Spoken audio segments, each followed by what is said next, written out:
Hi there. Welcome to Conversations, where we seek to advance your leader and team excellence by discussing relevant topics that impact today's organizations. Welcome to the show. Hey there, leader, and welcome to Conversations. And today we are speaking with Dr. David Arrington around his book, Promotable, and how to land your next promotion. David's stated mission is to impact an entire generation of leaders. He's the principal of Arrington Coaching and Arrington Training, a much sought-after coach, speaker, and leadership trainer. He partners with C-level executives and their leadership teams, increasing accountability, clarity, and focus. He is also the author of Promotable, How to Demonstrate Your Value, Highlight Your Potential, and Land Your Next Promotion, which was an Amazon #1 bestseller in multiple categories. For all you Clifton Strengths enthusiasts, Dr. David leads with strategic, maximizer, relator, focus, and positivity. Dr. David, welcome to the show. Thank you so much, Dr. Kelly. Yeah, how are you today? I am on top of the world, having the best day ever. How about yourself? Okay, you heard it here, folks. He is on top of the world and having his best day ever. We love that. Yes. And I'm going to ditto that. Nice. It's yours. Take it, run with it. That's right. Well, we are going to jump right in. I'm excited to have you here. I want to thank you for taking the time out. I know that you are a busy leader. And so I do appreciate you stopping in to Conversations and unpack this book, which again, I have right here. And and so it's going to be fun to hear a little bit more about that. So let's jump right in. The first question here, why is it more difficult to land a promotion today? Why is that? Great question. Thanks again for having me. It is a pleasure to be here and to speak to your audience and really to unpack some of the ideas that we talk about in Promotable. So why is it tougher to land a promotion now? Well, there are some reasons that have cropped up since I wrote the book, but before I wrote the book, understand it was a love letter to Gen X, which I'm a member of. And Gen X seems to be that silent generation of leaders that get the work done, but aren't being promoted as much as their boomer or millennial counterparts. And one of the reasons is because it is such a crowded job market mosh pit at the moment.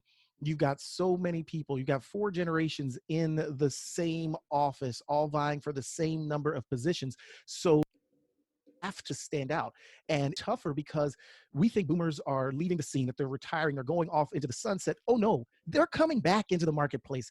They're staying right there. They're not leaving, and they are still looking to be promoted. Millennials, and I mentioned it in the book, a Harvard Business Review study showed that while Gen Xers are doing more work than their counterparts, they're getting half the number of raises. And I deal with this and I say half the number of promotions. I deal with this right in the introduction because that's really the foundation. That's the impetus where the book came from. It was helping Gen Xers highlight their potential, demonstrate their value, and land a promotion, because those promotions seem to be further and further apart. And it's tough to stand out when everyone's got the same certifications, everyone's got an MBA, everyone's got the same talents, they've got the same background and experience. So one of the things I wanted to say was, you've got to stand out. You've got to have some strategic advantage, something different, a differentiator that makes you more valuable in the workplace than everyone else around you. Because in a loud, crowded marketplace or a workplace, if you don't stand out, you won't even be considered, honestly, for those promotions, because most likely the people making those decisions don't know who you are. That's right. That is so true. And I loved how in the book you have, one of your thought questions was, are you closer to 0 or 2,000 investment in yourself over the last year? And it goes back to exactly what you're saying. How are we investing in ourselves and the importance of that? Oh, that's one of my keys to developing your potential is fundamentally you have to invest in yourself. So when I talk about a strategic advantage, I'm talking about what is it about you that's different? What skill, what training, what extra something have you done that makes you different? So if you're going through the exact same leadership development path as everyone else, if you're in that cattle chute, you're not fundamentally going to be a lot different because you have the same teachers you've gotten, the same information. It may have bounced around with your experience a little differently, but fundamentally you're going to be a lot like the leader next to you, at least from a theoretical perspective. What you've got to do is spend the money to make yourself more valuable to the organization.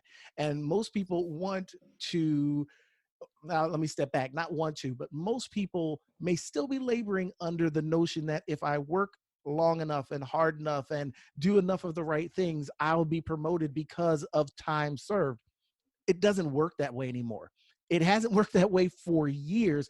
And my generation, Gen X, is demonstrating that, every single day we're demonstrating that, yeah, you can go to work, put your head down, get the job done, and get passed over every single time. So you Mm, need that strategic advantage. And most people aren't spending any money on their personal development. They're expecting it to come from their company. They're expecting everyone else to invest in them. And my primary point in that chapter was no, no, no, you can't do that. You got to invest in yourself if you want to be perceived as a high performer, if you want a strategic advantage. And that investment comes in a number of different ways. mhm. Yeah, yeah. And I know for myself, like before the new year happens, I'm already assessing, okay, what is it that I need to learn or where do I need to grow in my Mm-hmm. leadership, and really unpacking for myself, and then attaching that to what is it? Is it a conference that I'd like to go to? Sure. Invest in myself that way. Is it additional training? Is it certifications? And so I think it is important for leaders to understand themselves, where they Mm-hmm. want to go, right? Having that vision for themselves, but then Yep. what is the roadmap in order for them to get there? Thinking about it at least quarterly.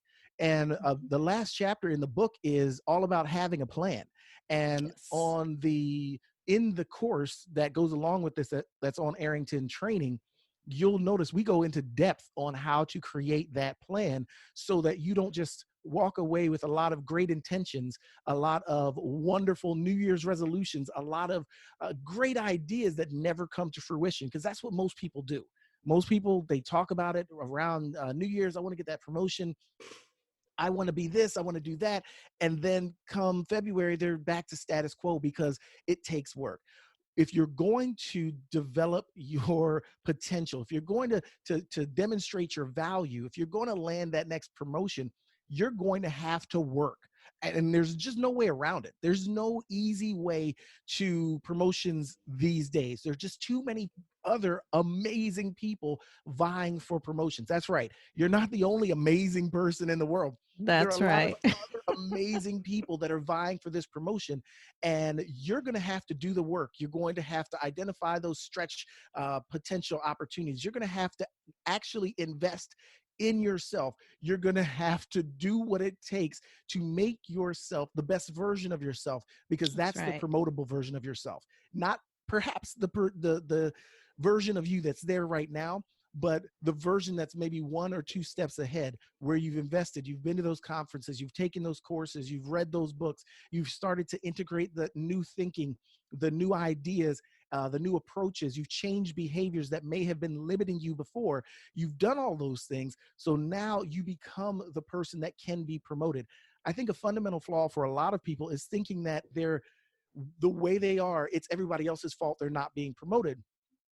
Mm, And that's a way of thinking. But when you take that approach, it takes all the control out of your hands. You are no longer in control. You're fundamentally adrift at sea at the whim and will of the waves and the wind. You can't really control anything. What I what I really promote here, and it's a fundamental principle of the book, is you are always in control. You yes. control where you work, with whom you work, how hard you work. You control everything. And when you understand that you're in control, It means that when you see that you've been passed over for a promotion again, you see that your name didn't even come up, you just got a kind or a Mm. generic formed thank you letter. When you see that happening, now you're in control. Instead of being upset and saying, here we go again, and they're never going to promote me, you take control and say, okay, what do I need to do to become promoted? Can I even be promoted in this organization? Have I messed up so bad? Are there things being said about me I don't even know? What's my reputation like? Do I have a future here? Is this even what I want to do? And fundamentally, I Great talk about it. questions.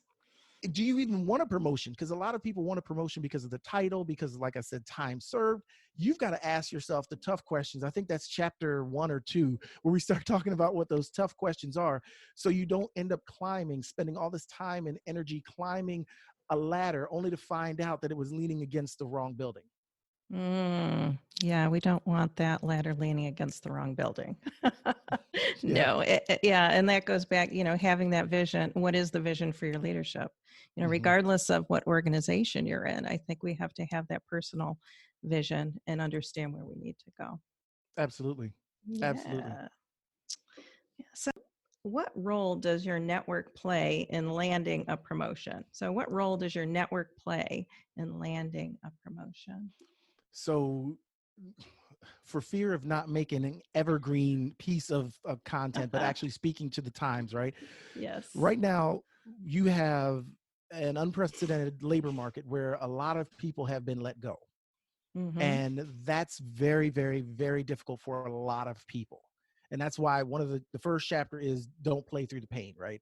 It's like realize what that toll is emotionally, uh, because everybody deals with grief, and you got to walk through those Yes, stages of grief. that's right. But there is a percentage of the people that were let go that were rehired before the week was out.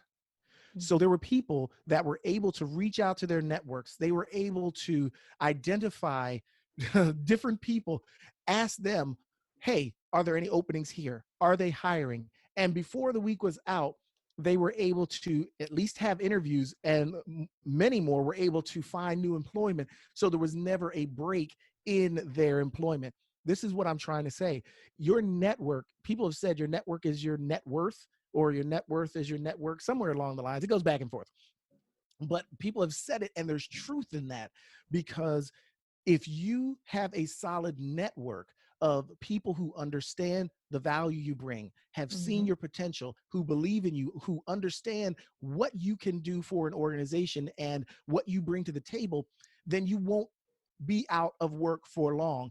And should you be in a situation where you just need to move to another organization to move up the ladder, then you'll be able to do that. You'll be able to make a few phone calls, connect with a few people. You'll be able to go out and golf perhaps, or meet someone for That's coffee right. and make something happen. So when it comes to your network, I believe it's an area most people overlook because they think it feels sleazy or slimy. Mm-hmm. And one of my guarantees in this book is this is a 100% sleaze-free approach to getting promoted. So I don't give you anything that's untoward, right? I don't give you any of those playing politics and all that, stepping Mm-hmm. on people.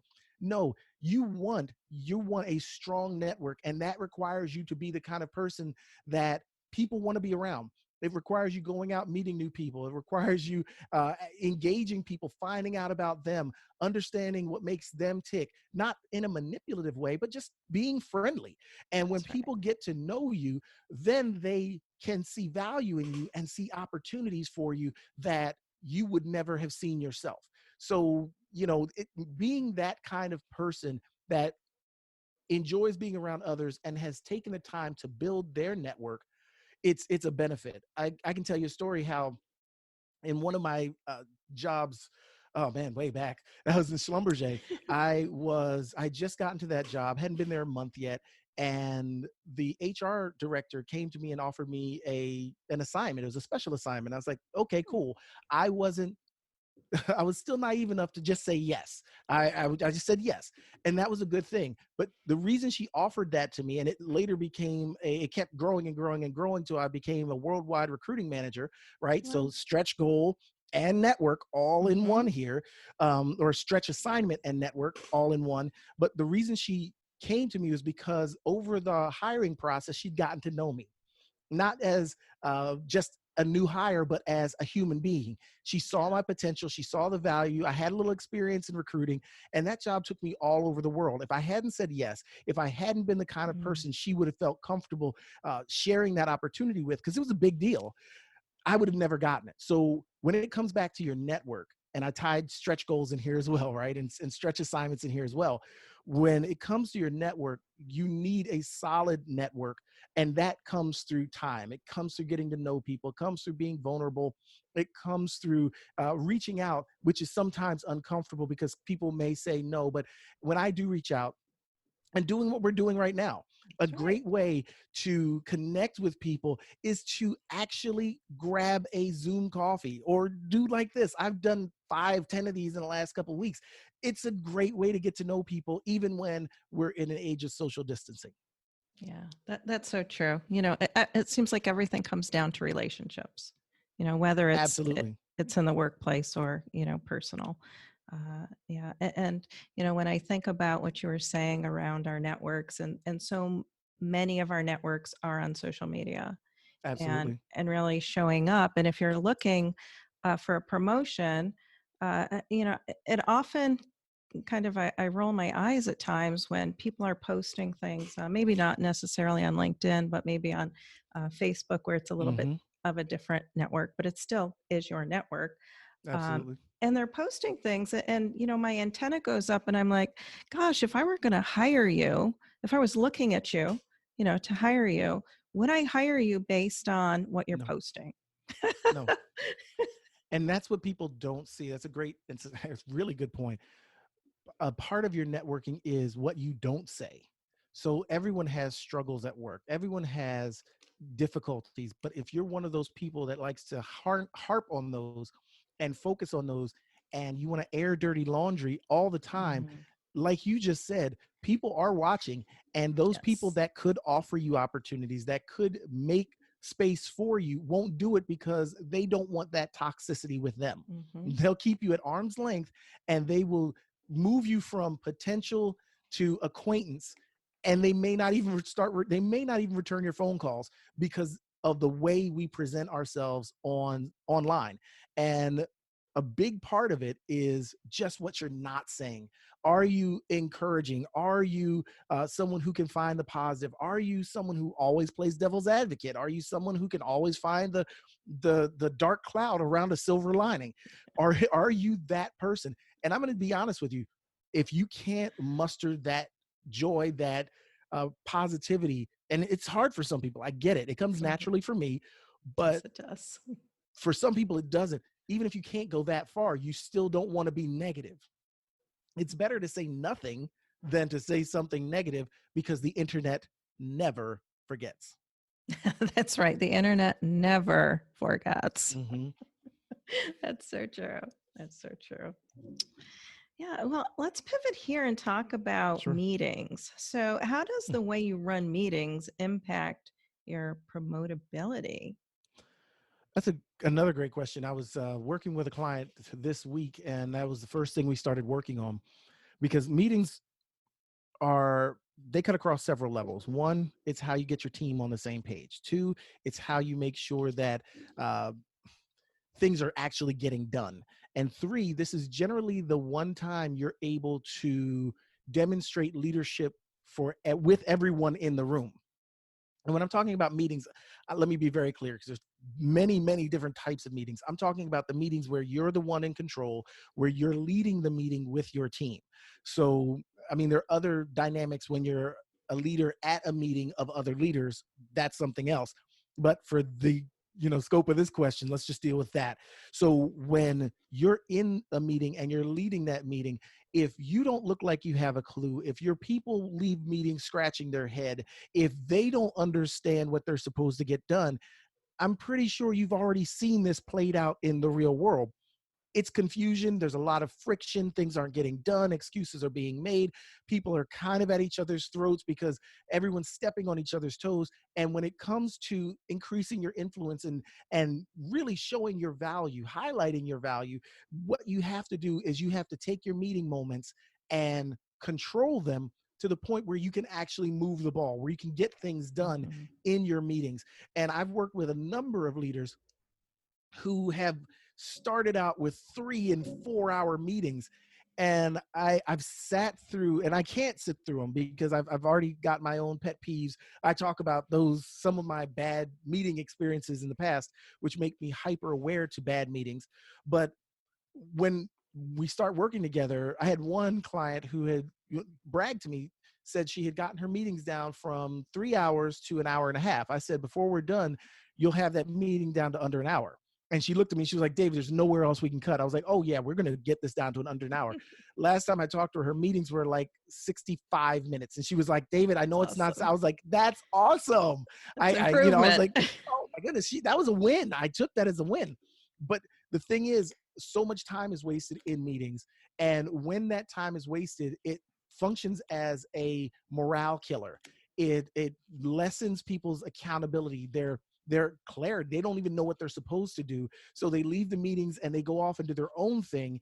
And fundamentally, if you can control your meetings, you're going to be able to increase accountability, increase morale, increase productivity, and demonstrate that you can run an organization, right? So Mm-hmm. when you can run good meetings, you have the foundational skill set to actually run larger and larger responsibilities within an organization. And people don't think about that. They go through meetings and they do what they saw done before, and the meetings drag on. There's no clear follow-up. There's no clear action items. Every meeting is Groundhog's Day, and that's a clear sign that you're not ready for greater responsibilities within the organization. And just so you know, I have a completely 100% free course on leading meetings that don't suck on Right. arringtontraining.com. So if any of your listeners are interested, I go over this, and I even recommend it to my clients when that's a big deal. It's like 15 minutes. It's absolutely free. And I go through very quickly how to make sure your meetings run on time. And one client I just put through that, he said, man, David, I put almost every bit of it to work. I put it, That's everything works. good.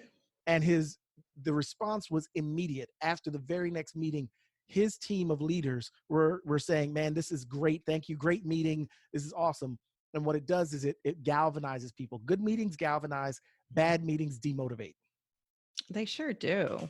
I mean, when I think about, sitting in a lengthy meeting, I mean, by the end, people's eyes are glazed over. You don't even remember, what was the agenda? Why are we here?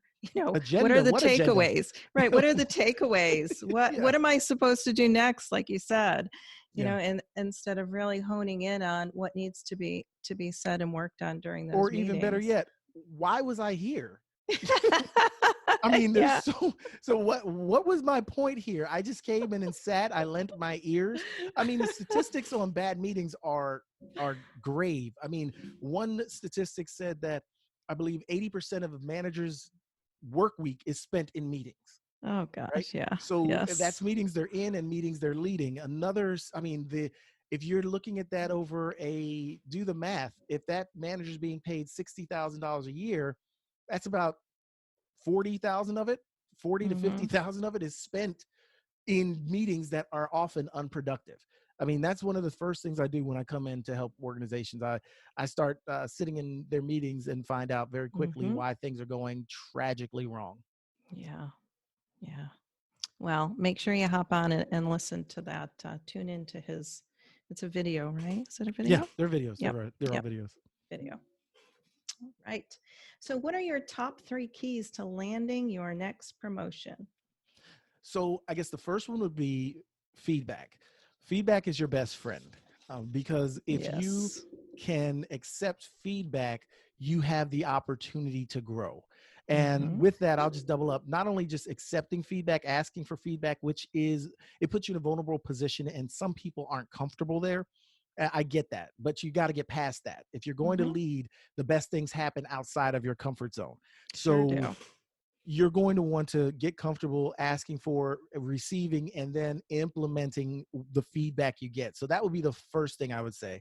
You want to start asking for feedback. And in the book, I give a quick and dirty 360, so you can start getting some feedback from your colleagues and trusted peers. Very heavy Yeah. emphasis on trusted. You don't want to ask people that are your nemesis. Uh, you don't want to ask people that don't like you too much. Second, I would say get to know what your boss is up to. What do they need? So that you can actually begin to focus in on what they're pushing toward and what their goals are. Because once you can say, this is what my boss wants, this is what my boss is looking for, it helps you to identify what you need to be working on. Then your conversations with your boss shift from him or her managing you to you two being more along the lines of partners, achieving the goals that are most important to your boss. So I'd make sure you Mm. understand what your boss's goals are. And finally, I would go back to just investing in yourself. I would double down on that, because it's going to be one of the key ways you create a strategic advantage and some distance between yourself and others. So just what we've talked about today, I feel I've given a ton of value. There's a lot of good stuff that you can act on in this course, but just hearing it isn't enough. You've actually got to act on what we've talked about today. And that's the critical element. You can buy all the courses, you can get all the coaching, but if you don't take those steps, so here's my bonus number 4, start doing the hard work of becoming a promotable leader. And that requires you, like I said, to get those strategic advantages of the courses, the conferences, whatever you can get your hands on. And then you implement, do the hard work. It's going to be uncomfortable until it becomes a habit. Just like me saying, Yes. on top of the world, best day ever. It's a reflex now. I don't think Hmm. about how my day is. I define how my day is. I don't, That's my right. day isn't a result of all of the things happening around me. It's a mindset, it's a choice, it's a decision. And that's what you've got to make, a decision that you're going to not only hear good stuff, take in all this good stuff, but actually begin to act on this good stuff so you can become the promotable leader that we all know you can be. That's right. And, what you said right there is so important because, we can go to all the conferences in the world, we can get all the certifications, but if we're not, coming back for those conferences and incorporating what we've learned, it just lands in training and not development. Yep. So, when leaders are, saying, I'm doing this, I'm doing that, well, that's fine and dandy. But what are you doing after the fact? Mhm. What are those takeaways and how are you implementing those practical steps into your everyday leadership? Which I think there's a disconnect many times with leaders understanding that development versus just training. And we Exactly. need both. We need Hmm. both for our Yeah, leaders. absolutely. Yeah. Awesome. Well, you unpacked an awful lot for the audience, and I would love to be able to connect the audience with you. So how can I know you mentioned your training and your coaching. So how can people connect with you? Oh, thank you, Dr. Kelly. They Yes. can find me on arringtoncoaching.com. That's where we do fundamentally a lot of the coaching. We have arringtontraining.com, where we do training, and we are spinning up currently our momentum leadership community, which is, it's a lot of fun. We're already at capacity for our first 3 month stint. So Congratulations. thank you. Yeah, it's awesome. So we already have a waiting list that's growing. So if they'd like to get on the waiting list for that, that would be at arringtontraining.com/momentum, or there's a link on Arrington Training. And they could grab a hold of me. The easiest way to connect with me is you'll see me on LinkedIn almost every day. So Yes. if you go on LinkedIn and say, hey, I heard you on Dr. Kelly's podcast, love to connect, I will absolutely connect with you. I don't connect with everyone. I am not trying to be a lion. I am trying to develop a uh, very much meticulous network, because you want that. You don't just want 20,000 people. You'd like to have 20,000 people that know who you are and That's right. actually like you and respect what you do. So I will connect with you if you say, hey, I was on I heard you on Kelly's podcast. would love to connect. That will get you right in the door. So those are the three. I mean, I'm also on Twitter all the time. That's I know you'll have links to all this at the bottom, Kelly, but those are the primary places where people can get a hold of me. All right. Well, that sounds good. And I will say that Dr. David has amazing videos on LinkedIn all the time, just about every day. So take a look at those. They're, just what are they? 1-2 minutes typically. Yeah, two They're minutes. short. Yeah, Yeah. They're short. They're easy. They're packed with value. So I would encourage you to do that, as well as visit arringtoncoaching.com, arringtontraining.com, and see what Dr. David has for your needs in your leadership. yeah, and they can always sign up for the newsletter where we send out a lot Yes, of. I forgot all about the newsletter, so that's my that's right. bad. But And yeah, then there's that. yeah, I know. And then there's the newsletter you get on arringtoncoaching.com. Yeah. Yes. All right. Well, thank you again for just unpacking for the audience, about how to get a promotion, some of those steps that they need to take and really implement in work. Like you said, do the hard work. If you're Yeah, looking to raise the value that you bring to your organization or even to yourself, that's part of it, is stepping in and doing the work. absolutely. Absolutely. Yes. And thank you, Kelly, for having me on. It's been a pleasure. Absolutely. And thank you for, getting the book and sharing the book. I really appreciate that. And that's, it means a lot. I really appreciate it. Thank you. Oh, you are welcome. And I know that we're going to have you on again because you've got another great topic that we're going to talk about in the future. Ooh, I'm looking forward to it. All right. So thank you again, and we'll see you soon. Yes, ma'am. See you soon. Okay. Bye-bye. Until next time, this is Dr. Kelly Whalen. Keep doing great things, because our world needs leaders like you.